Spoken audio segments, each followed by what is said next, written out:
Everyone, সবাই কেমন আছো? মাইসেলফ মৌসুমী চ্যানেলে তোমাদের সবাইকে ওয়েলকাম। আরও একটা নতুন দিন, আরও একটা নতুন ব্লগ নিয়ে তোমাদের কাছে। সো এতক্ষণে তোমরা আমার থাম্বনেল দেখে বুঝেই গেছো যে আজকে কি শেয়ার করব। আজকে হচ্ছে আমার 2nd অ্যানিভার্সারি। আজকে বাংলার ডেটটা পড়েছে, কালকে হচ্ছে ইংলিশের ডেট। তো আমি কিন্তু কিচ্ছু জানতাম না, আমি জাস্ট এই সবে মাত্র শুনলাম আর আমি এখনই ভিডিওটা করা শুরু করেছি। তো দেখো আমি যে শাড়িটা পরে আছি এটা কিন্তু আজকে আমার মা বাবা আমাকে গিফট করেছে। যিশুকে একটা জামা গিফট করেছে, তো সেটা তোমাদের সাথে একটু পরে শেয়ার করছি। তো আমি তো জাস্ট সারপ্রাইজ, মানে মা বাবা আমাকে সারপ্রাইজ করে দিয়েছে।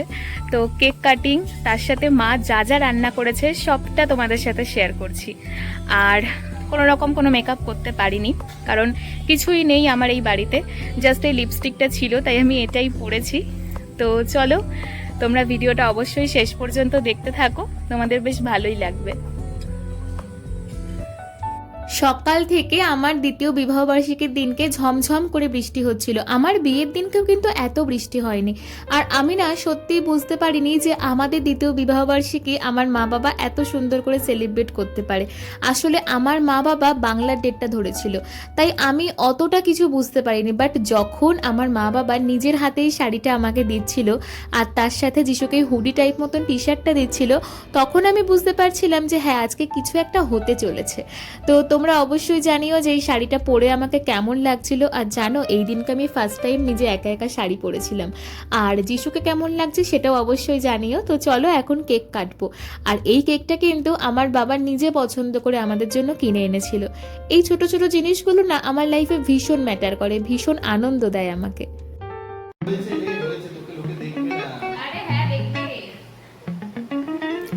Happy anniversary, happy anniversary.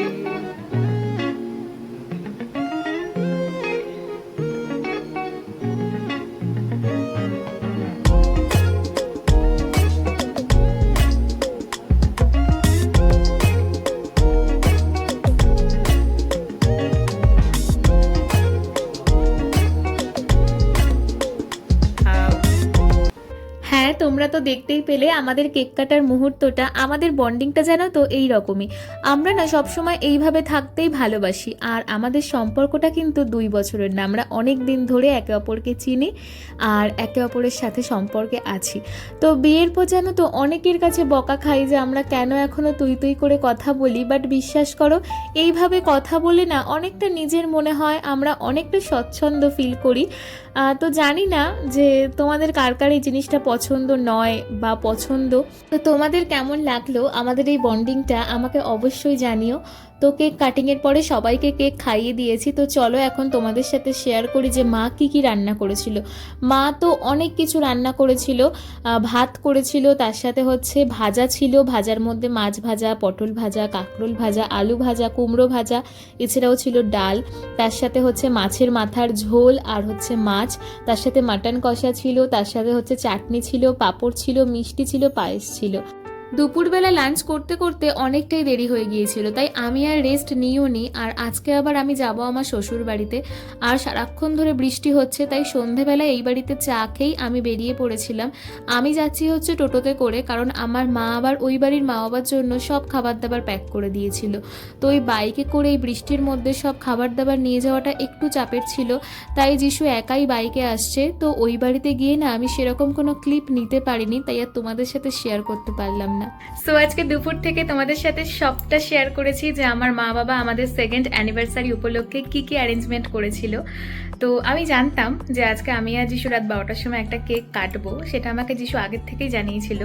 But এত সুন্দর করেও সাজিয়েছে, তো আমি চলো তোমাদের সাথে একটু শেয়ার করি জায়গাটা। আমাদের প্রত্যেক বছরের বার্থডে বা এই 2 বছর অ্যানিভার্সারির মধ্যে কোনো ভালো কিছু ঘটলে রাত 12টার সময় একটা কেক কেটে সেলিব্রেট করাটা আমাদের একটা বাধ্যতামূলক হয়ে গিয়েছে। তো আমি সেটা জানতাম যে আজকে রাত 12টার সময় আমি আর যিশু একটা কেক কেটে নিশ্চয়ই সেলিব্রেট করব। বাট এত সুন্দর করে যে জায়গাটা সাজানো হবে সেটা আমি জানতাম না। তো ও যখন সাজানো শুরু করে আমি ওকে অনেকটাই হেল্প করছিলাম। আর তোমাদেরকে তো আমি কেকটা একটু ক্লোজ থেকে দেখিয়ে নিচ্ছি।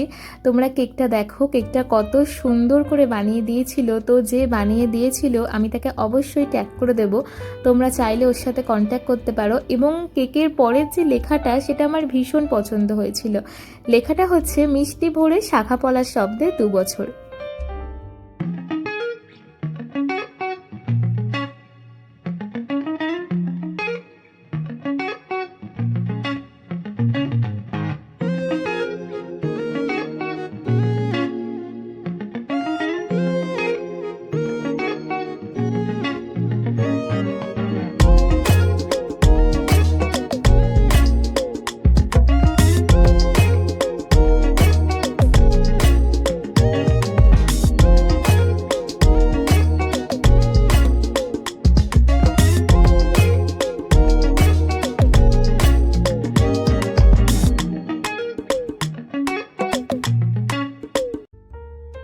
আপাতত আমি আজকে যিশুকে কোনো রকম কোনো গিফট দিইনি, তবে ইচ্ছা আছে পরে কিছু একটা দেওয়ার। তবে ও আমাকে ফুলের তোড়া, তার সাথে কিটক্যাটের ক্যাডবেরি, তার সাথে এত সুন্দর একটা কেক, আর তার সাথে এত সুন্দর করে ডেকোরেশন, সবটাই অ্যারেঞ্জমেন্ট করেছিল। তো আমার এত কিছুই চাই না, আসলে আমার না এটাই চাই যে এই মানুষটা সারা জীবন আমার সাথে থেকে যাক। সো তোমাদের সবাইকে এখন গুড নাইট। আবার তোমাদের সঙ্গে দেখা হবে হচ্ছে কালকে সকালবেলায়, কারণ কালকেও যেহেতু আমাদের ইংরেজির ডেটটা পড়েছে অ্যানিভার্সারির, তো কালকেও কিছু ইচ্ছা আছে করার। তো দেখা যাক কি করি, তো সবটাই তোমাদের সাথে শেয়ার করব। গুড মর্নিং সবাইকে। আমি জাস্ট এই সবে মাত্র ঘুম থেকে উঠলাম। তো আজকে একটু দেরি হয়ে গেছে, মানে একটু না, অনেকটাই দেরি হয়ে গেছে ঘুম থেকে উঠতে। আসলে মানে আজকে আমার জন্য অনেকটা ছাড় রয়েছে, তো সেই জন্যই। তো একটু পরেই আমি আর যিশু রেডি হব, কারণ আজকে হচ্ছে গিয়ে আমাদের ইচ্ছা আছে কুলপুকুর মায়ের মন্দিরে পুজো দিতে যাওয়ার। আর ওটা যেহেতু আমার বাড়ির থেকে একটু কাছে হবে, তাই আজকে আবার ওই বাড়িতেই যাব। আর কালকে যেহেতু মা বাবা এত কিছু অ্যারেঞ্জমেন্ট করেছিল, তো মা বাবার জন্য কোনো রকম কোনো মিষ্টি বা কিছুই কিনতে পারিনি, কারণ সারাদিন ধরে বৃষ্টি হয়েছে। তো আজকে এই বাড়ির জন্য, ওই বাড়ির জন্য, আরও অনেকের জন্য মিষ্টি কিনে নিয়ে একবারে যাব। আর আজকে সকালবেলায় ঘুম থেকে উঠেই আমি যেটা কোনো দিনও করি না, সেটা হচ্ছে আমি আজকে ফার্স্টে চা খাচ্ছি, দেন আমি হব ফ্রেশ। কারণ আজকে যিশু নিজের হাতে আমাকে চা করে খাওয়াচ্ছে সকালবেলায়। হ্যাঁ, ও আমাকে চা করে খাওয়ায়, বাট মানে আজকের দিনে করে খাওয়াচ্ছে, এটা একটু স্পেশাল। আর এই সকালবেলায়, যেটা আমি কখনো সকালবেলায় চা খাই না, তোমরা যারা আমার ব্লগ দেখো তারা খুব ভালো করে জানো, বাট আজকে দিনটার জন্য ছাড়, ও বানাচ্ছে তাই আমি খাবো। আর পাশে একটা বাড়িতে কাজ হচ্ছে বলে একটু আওয়াজ আসতে পারে, তো তোমরা একটু ম্যানেজ করে নিও। সকাল সকাল কোনো মানুষ যদি এত সুন্দর করে চা বানিয়ে এনে খেতে দেয়, তবে কি সেটা না খেয়ে থেকে পারা যায় বলো? তাই আমি আগে সকাল সকাল চাটা খেলাম, আর তারপর ফ্রেশ হতে যাব।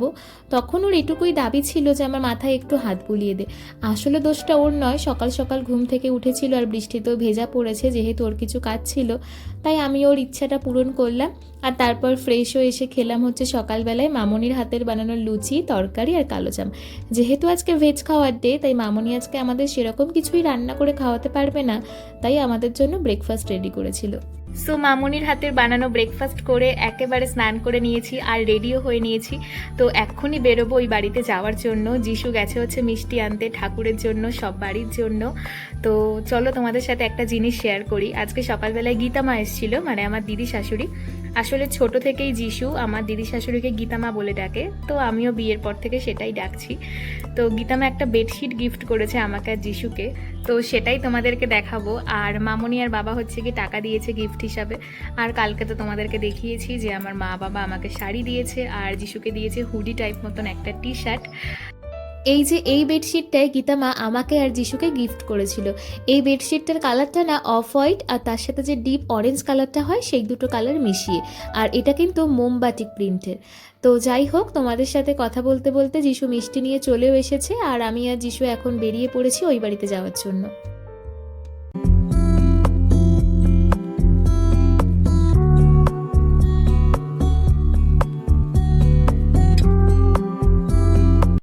আমার এর আগের অনেক ব্লগ ভিডিওতেই কিন্তু আমি আমাদের বাড়ির নন্টের সাথে তোমাদের আলাপ করিয়েছি। ওনা এরকমই শয়তান টাইপের, যেহেতু আমরা সবাই ঘরের মধ্যে ঢুকে গিয়েছি আর ওকে ঢুকতে দেওয়া হয়নি বলে তাই ওরকম বদমাইশের মতন শুয়েছিল। যাই হোক, আজকে তো মায়ের মন্দিরে যাব পুজো দিতে, তাই ওই বাড়ির থেকে একেবারে আলতা পরে এসেছি। আর তোমরা তো দেখলেই যে আমি ওই বাড়ির থেকে আসার সময় যিশুর দেওয়া গোলাপগুলোকে গুছিয়ে নিয়ে এসেছি। এখন এগুলোকে জল দিয়ে একটু গুছিয়ে রাখলাম। জানো, যিশুর দেওয়া প্রথম গোলাপগুলো আমার কাছে এখনও যত্ন করে গুছিয়ে রাখা আছে। হ্যাঁ, যদিও একটু শুকিয়ে গেছে, বাট আমি রেখে দিয়েছি। যাই হোক, এখন আমি চলে এসেছি আমাদের ঠাকুর ঘরে পুজো দিতে। আর যে ঠাকুরকে আমি মালা পরিয়ে দিচ্ছি না, এই ঠাকুর না আমার বিয়েতে আমাকে একজন দিদা দিয়েছিল। আমার যখন বিদায় হয় তখন আমি এই ঠাকুরকে আমার শ্বশুরবাড়িতে নিয়ে গিয়েছিলাম, আর তখন থেকেই এই ঠাকুর আমার শ্বশুরবাড়ির আসনে পাতা ছিল। তবে আমাদের বাড়ির নামযজ্ঞর সময় যেহেতু অনেকেই তার বাড়ির রাধাকৃষ্ণ, গোপাল ঠাকুর সবাইকেই নিয়ে আসে পুজোর জন্য, তাই আমিও এনেছিলাম আমার ঠাকুর। তখন থেকে এই ঠাকুর আমার বাবার বাড়িতে রয়েছে। কি সুন্দর দেখতে বলো। আর যে মালাটা দেখছো, এটা কিন্তু আমার মা নিজের হাতে বানিয়েছে আমাদের বাড়ির গাছের ফুল দিয়ে। আর আজকে ঠাকুরকে ভোগ দিয়েছিলাম চিড়ে, খই, দই, সন্দেশ আর কালাকাঁদ দিয়ে। আর এখন দুপুরের খাবার খাবো। আজকে আমাদের নিরামিষ খাবার দিন হলেও মা কিন্তু আজকেও খুব সুন্দর সুন্দর রান্না করেছে। ভাত, পনির পাসিন্দা, তার সাথে মুগ ডাল আর হচ্ছে সোয়াবিনের কোপ্তাকারি। এখন তো মোটামুটি সন্ধ্যা হয়ে গিয়েছে, তোমরা দেখে বুঝতেই পারছো। তো আমি মোটামুটি রেডি, যিশু রেডি হচ্ছে। তো এখন আমরা যাব হচ্ছে কুলপুকুর মায়ের মন্দিরে পুজো দিতে। তো মিষ্টি তখনই কিনে এনেছিলাম, খালি ওই মালা, তার সাথে আরও যা যা লাগে পুজোর জন্য সামগ্রী, সেগুলোই খালি কিনবো। তো আজকে আমি এই শাড়িটা পরেছি, এটা এইবার পয়লা বৈশাখে আমার বাবা আমাকে দিয়েছিল। তো আমরা মোটামুটি এই জাস্ট 5 মিনিটের মধ্যেই বেরোবো। তো পুজোর তো সবটা তোমাদের সাথে শেয়ার করবই, কারণ তোমাদের সাথে প্রথম থেকে সবটাই শেয়ার করছি। তো ভিডিওটা কিন্তু অবশ্যই শেষ পর্যন্ত দেখে আমাকে কমেন্টে জানাবে যে এই সেকেন্ড অ্যানিভার্সারি ব্লগটা তোমাদের কীরকম লাগলো।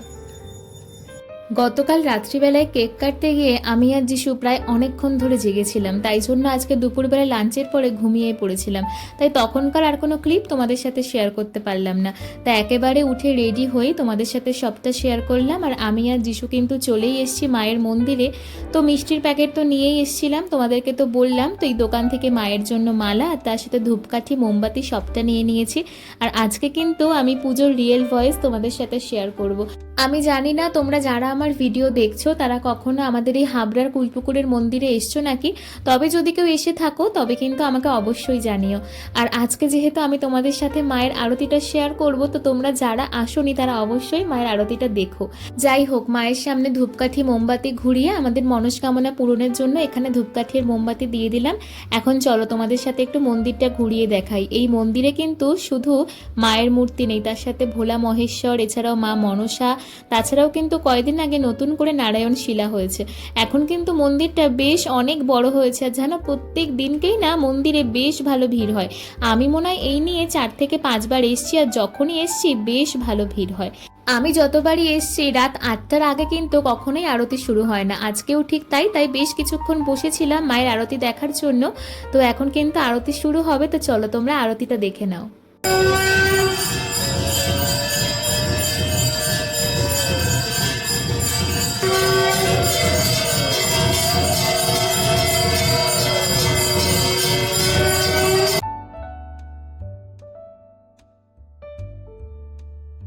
মায়ের কাছে পুজো দেওয়া শেষ, এখন আমরা যাব হচ্ছে বাড়ির দিকে। প্রসাদও নিয়ে নিয়েছি। অবশ্য বাড়িতে যাওয়ার আগে যাব হচ্ছে আমার এক দাদার বাড়িতে। আসলে আজকে বিবাহবার্ষিকী উপলক্ষে ওদের জন্য মিষ্টি কিনেছিলাম। আর ওদের বাড়িতে না একটা পুচকে আছে, মানে আমার দাদার ছেলে। তো ওর জন্য এই দোকান থেকে কিছু চিপস নিয়ে নিলাম। আর এই হচ্ছে সেই পুচকে। ও কিন্তু বেশ ভালো ছেলে, দেখে ওকে একটু বদমাস বদমাস মনে হলো, এমনিতে কিন্তু ও বেশ শান্ত। ওকে বেশ ভালোভাবে চিপসটা দিলাম, ও নিল, তারপর বেশ শান্তভাবে খাচ্ছিল। আর এখানে যিশু ওর সাথে একটু বদমাইশি করছিল, তারপর ও আবার এসে আমাকে সেটা নালিশ করছিল।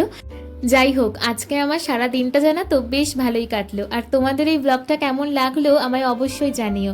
ভালো লাগলে একটা লাইক করে দিও, কমেন্ট করে দিও, শেয়ার করে দিও, আর চ্যানেলটা প্লিজ সাবস্ক্রাইব করে দিও। সবাই ভালো থেকো, সবাই সুস্থ থেকো। তোমাদের সবার সঙ্গে দেখা হবে আবার নতুন কোনো ভিডিওতে। ততক্ষণ সবাইকে টাটা।